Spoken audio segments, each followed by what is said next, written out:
we got a first look at Colt Gray, this young kid, which is absolutely insane. But also, what's interesting about this is that his aunt is now saying that he was begging for help for a while before any of this happened. Why was he ignored? Pascal. What's up, everybody? As you guys already know, we have been covering this case and this situation, this tragedy that happened at Apalachee High School in Winder, Georgia. We now have seen the face of the monster, the person behind that very powerful weapon, Colton Gray. This apparently is a photo from 2 years ago. And like I said, I don't know about you, but this kid looks like the kid from Pete and Pete. I swear to God, the younger brother from Pete and Pete. I don't know why he makes me think of that TV show, that Nickelodeon show, but he screams Pete and Pete. But moving on, okay? The auntie, okay? His auntie, who apparently has been out here in these internet streets talking about a whole bunch of stuff, now is saying to the Washington Post that he has been begging for help. She says it right here. Begging for months for help, okay? So let's take a look at this. This is crazy, guys. All right. Let's take a look at this thing. All right. Okay. We already know that Colt Gray is the 14-year-old that was arrested in this mass tragedy. Okay. At Apalachee High School. All right. She claims, okay, the auntie claims that he had been begging for months for mental health help before he allegedly carried out this deadly attack. Okay. He was begging. He was quote unquote begging for help from everybody around him. Annie Brown, the aunt, said to Washington Post, the adults around him failed him, which is wild. Okay.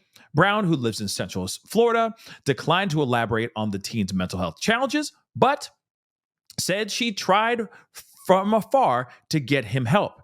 She said his struggles were exacerbated by a difficult home life. And I'm quite curious about the home life. Now we're starting to understand that the mom has quite the rap sheet, okay? And I don't know much about the dad yet, but I'm sure we're going to hear a lot about the dad here very, very soon. So let's continue on. So maybe the home life is very messed up. I hear that the father has full custody over Colt. But that still doesn't make any sense why this whole thing went down. Because did the court agree to put him in a home that was already, in shambles, that was not safe to be in for a kid his age and maybe for his mental stability? I don't know. It's very interesting. And again, the aunt could be right about the whole thing of him just being failed by everyone around him, which is crazy. Okay. But moving on, a possible difficult home life, which is possible. Okay. He and his family had previous contacts with the local child services department. This is apparently what the director of the GBI said, okay, in a press conference Wednesday night. Brown, the auntie, said that in January, she helped her nephew enroll into a middle school, okay, in Barrow County, so he could finish 8th grade following a period of absenteeism. And I'm wondering what that absenteeism was all about. Was it a mental health break? Was there something going on? Was this when when 5-0 started investigating him and asking him questions about these threats that he was making online and all that? I'm quite curious about that, right? It's very interesting nonetheless, all right? But let's continue on because they talk about the stuff that he was writing, okay, that he was allegedly writing and what got him caught. So let's take a look at this, okay? So he had just started 9th grade, which we all know. The school year has just started for everyone all over the country, okay? And then, of course, this tragedy has ensued. Now, law enforcement authorities have confirmed that he was the student, which we already know that he was the student at Apalachee. A spokesperson for the school district did not immediately respond to a request for comment on his prior enrollment history. This tragedy at Apalachee, okay, we already know left 4 people gone. 2 of them are teachers and 2 of them were students, okay? And which is very tragic as well. And of course, my heart goes out to everybody who has been affected by this and to the 4 that lost their lives. Authorities have also said he was interviewed, which we already know about this. The FBI and local PD interviewed him 16 months ago, May of 2023, okay? And of course, like I said, local PD and FBI were involved in this situation, okay? And they were looking at this because he was alleged of making, online threats about carrying out a school tragedy. So at the time, Gray, okay, Colt, expressed concern that someone is accusing him of threatening to, light up a school, stating that he would never say such a thing, even in a joking manner, according to records of the investigation made and done by Jackson County Sheriff's Office, which had received a tip from the FBI about a threat that open fire in a local middle school this time, okay, or at that time. Interesting, right? So the threatening comments were made on a social media platform called Discord from an account associated with an email address that the FBI believed was owned by Colt. The records say the teen told officers he had previously used Discord, but then got rid of that account months earlier because too many people kept hacking into his account, and he was afraid someone would use his information for nefarious purposes. Let me just keep it real, guys. That is just a crafty lie. That's just what I think. That is a very, very crafty lie. Let's continue on, though. Okay, the account was flagged by FBI. By the FBI, featured the account that actually was flagged by FBI featured a profile name written in Russian that, when translated, it spelled out Lanza. Okay, referring to Adam Lanza, who is the Sandy Hook Elementary School monster, according to records. Okay, now the suspect's papa, Colin Gray, all right, told investigators at the time that he was unfamiliar with Discord and said he had no knowledge of the email address associated with the Discord account that made those particular threats. He also said that his son, quote unquote, does not know or speak Russian, according to records. You can Google it, I'm sure, okay, how to write out in Russian Lanza, and I'm sure you can find that in 2 seconds, right? It's a simple keystroke on the QWERTY and a little bit of Google, love, and I'm sure you can find it with ease. But anyway, moving on. He told officers that he allowed his son to use his hunting weapons, okay, when supervised, but that the child, who was 13 at the time, did not have unfettered access to them. The weapons were kept in the house, according to the report. But I'm wondering, was it put in a locker? Was it put away somewhere? Or were they strewn all over the house? Those are the questions that I still have in my mind, okay? And I will also say this. If he was having mental health issues and was begging for help because of his mental health, those pew-pews should have never been anywhere near this young boy. Period. Never anywhere near this young boy at all. Okay, but let's move on. The record shows that one officer said he urged the man to keep the firearms locked away and advised him on May 21st to, quote unquote, keep the teen out of school until the matter could be resolved. Interesting. Interesting, wouldn't you think? They said, hey, keep him out of school until the matter is resolved. But what's interesting is, did we ever find out if it was resolved or not? Because he still did this thing, baby. He still did this bad thing yesterday. So what's up with that, right? Months and months of begging for mental health help, according to his aunt.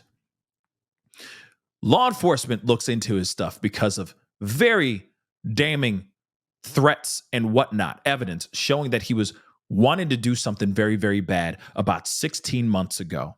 FBI and local PD basically say, hey, you might want to have him sit back.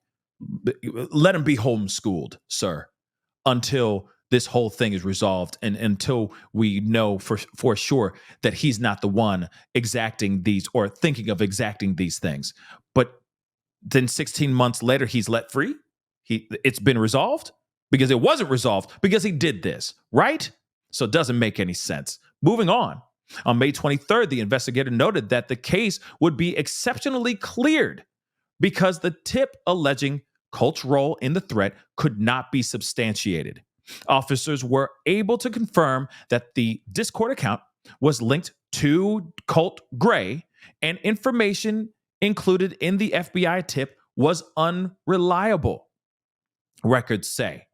So the information included in the FBI tip was unreliable, but they were unable to confirm that account was actually linked to Gray, which is crazy, right? Because let's be real, it was linked to him. Because look what happened just yesterday, right? The officers noted in the report that the FBI tip included a brief physical description of the suspect that did not match the teen's appearance. Okay, so that doesn't make any sense. All right. The source of the physical description was unclear in the records. Now I want to know what was in those records that to describe, a person that did not match Colt Gray. Okay. At the time of Jackson County's investigation, the teen's father told officers that he and his wife had split up after their family was evicted from their home a few months earlier. The family said the father said he and his son had moved, and that while his son had experienced quote unquote some problems at the middle school he previously attended, things had gotten a lot better, quote unquote, now that he was attending a new school.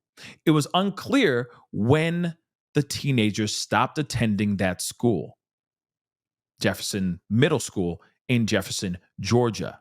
Okay, so the suspect's grandfather told the Post that he would have never thought his grandson was capable of violence, although the two had not spoken in more than a year. The grandfather, who was once his grandson's baseball coach, remembered the teen as an overall good kid, quote unquote. The grandfather said, Charles said, he felt terrible for the victims, of course. Now, the auntie said that since this tragedy, she has been praying for the families who have been affected because of my nephew's actions. That's what she said in a quote. She said she would also continue to support her nephew without excusing his actions. Brown, the auntie, said he was still, quote unquote, just a baby who was never given the mental health support he needed and repeatedly requested. Now, what's very interesting about this is that you got this prepubescent, doesn't even have peach fuzz on his face, Pete and Pete looking ass monster, acting all innocent in front of police when they're asking him about a Discord and about the threats that he was making online. The police ignore that. They say to the father, hey, might be good to just keep him out of school for a little while until things settle, until he is cleared. But apparently he is cleared not very shortly after that. And then he goes on doing his thing. But what's interesting is he was on the radar by FBI during that time. Why wasn't there anything done to prevent any of this from happening?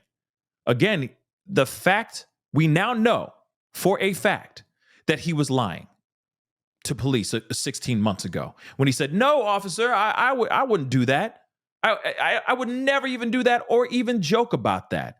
But yet he still, 16 months later, went out into his high school and did this unthinkable thing. That's pretty wild to me. So we know that he lied, right? So I'm kind of curious about the father too. Again, we've heard about the family, like the house is kind of in disarray, the home, his upbringing, the household in which he's in could be a little bit in disarray. I don't know if there's DV or any type of CA of any kind going on there. I don't know, right? But that's something that I am very, very curious about. It doesn't excuse what he has done, period, point blank. It doesn't.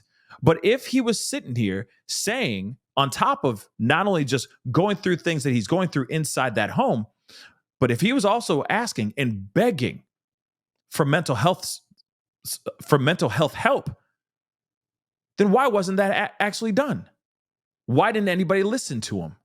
Again, this is screaming Ethan Crumbly. This is a Crumbly situation all over again. You clearly see that a kid is going through something really, really bad. He allegedly, according to his auntie, is saying that he needs help and is getting ignored. Except there's firearms everywhere and God knows what. You got a father who's maybe saying he's being attentive, but maybe he's not. Because clearly he's not right now. You got a son that's saying, I need help. Please get me help. And it never happened, guys. At least from what we are understanding right now, we have not seen any of that thus far. Again, I look at this whole thing in a very tragic and messed up way because I feel like it's everything around him, including himself, that got him into this trouble. Law enforcement just kind of turned a blind eye to him, even though he was on the radar. You got family members that knew he had a mental health issue. Apparently, he was begging for that help, and that was ignored.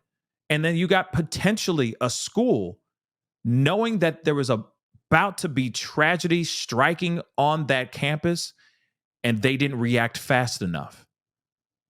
It's all things, including him doing these unthinkable things, that got us to where we are today. And I said it in my live earlier on the primary channel. Yes, it takes a village, not only to raise our children, but also to protect our children. And that's even talking about protecting their mental well-being as well. And what the auntie said, I agree with. The people around him failed him terribly. But we do now understand that he's going to be seeing the inside of a courtroom, and he's going to be facing the music for the things that he's done. Real talk. Because he's just as responsible. He's the one behind the weapon, pulling that trigger. It was not the family, it was not FBI, and it definitely was not the school. But there were things that could have been prevented here, guys. Things that could have been prevented. Anyway, guys, that's the video. Comment down below. Let me know what your thoughts are. Don't forget to hit that like button down below. Crush that subscribe button, please, and thank you. Hit that follow button if you're watching on other platforms. It'd be great to have you a part of the Pascal Show family. Anyway, it's time to get going. Be good to yourselves. Be good to one another. We'll talk soon. This is the Pascal Show. Bye. Pascal, you are now rocking with that dude Pascal. We be going wild.